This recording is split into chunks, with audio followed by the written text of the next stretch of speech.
welcome back to this beautiful journey of learning the Bhagavad Gita. Thank you for watching the video.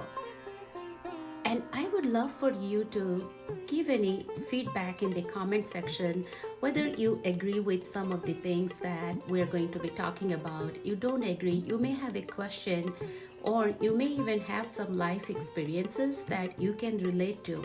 Anything, put it down there and I will do my best to answer, and it's going to help all of us even further. I started chapter 1.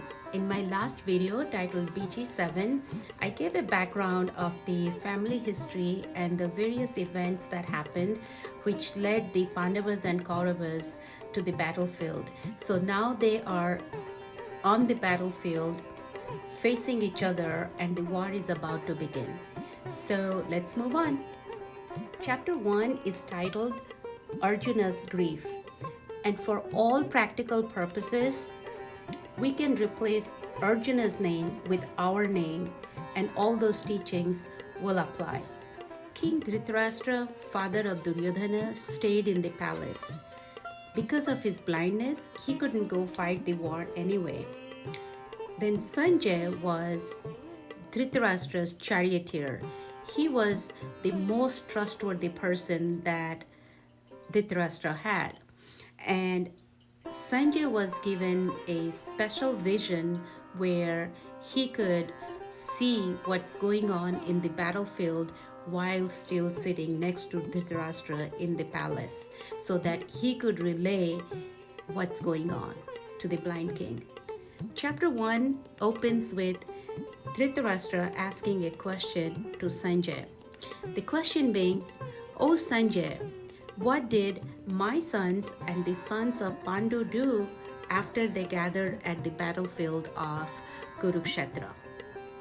This is the only time Dhritarashtra speaks in the entire 700 verses of the Gita. And deep inside, Dhritarashtra knew that he was on the wrong side and the Pandavas were on the side of Dharma. And even though the Kaurava army were much larger in number, they had many mighty warriors, Dhritarashtra was very scared just knowing the fact that he was on the wrong side. So he's being very cautiously optimistic when he is asking that question.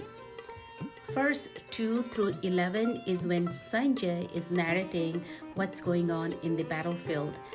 It can very well be labeled as Duryodhana's lack of self-confidence and lack of respect for everyone. Sanjay said to the king that after seeing the army of the Pandavas, Duryodhana ran straight to his teacher Dronacharya, who was fighting on the Kaurava side. And Dronacharya was the teacher for both Pandavas and Kauravas when they were in Gurukula. But because of his obligation to the king, he had to fight on the side of Kauravas.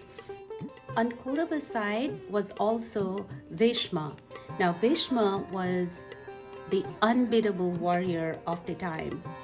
So having all these mighty warriors and heavy lifters, Duryodhana was still not as confident of the win. And that in itself tells us that if you are wrong, you know it and you're always fearful. And that's exactly what was happening to Duryodhana. He goes to Dronacharya and gives him a head count of all the warriors on both sides. Now realize that Dronacharya was the teacher and all these cousins, and also there were a lot of other warriors who were the student of Dronacharya. So Dronacharya knows them all. He doesn't need to be told. On top of that, he makes another foolish statement to Dronacharya by saying that we have to protect Bhishma. Now realize that Bhishma was unbeatable and he had a boon that no one can kill him. He can only be killed if he allowed someone to kill him. Swami Chinmayananda gives a very good example of Duryodhana's state of mind. He says that a weak man, to escape from his own mental fears, will whistle to himself in the dark. And so, Duryodhana, just being very loud and comparing the warriors on both sides and just talking too much is a very, very clear indication that he is afraid. The takeaway from this is that we all become Duryodhana at some point or the other, whether you believe it or not. It is true. It's also very evident in children. If a child did something that he or she thinks will get in trouble, they will throw a tantrum just like that. We grown-ups throw a tantrum too. When we know we have already messed up something, or we are about to do something and not very confident because we know that the way we are approaching is not the right way, we tend to talk too much and make ourselves believe that this is the only way to kind of justify for ourselves. That's not the right way. That's the Duryodhana way. So, this is the state of mind of Duryodhana.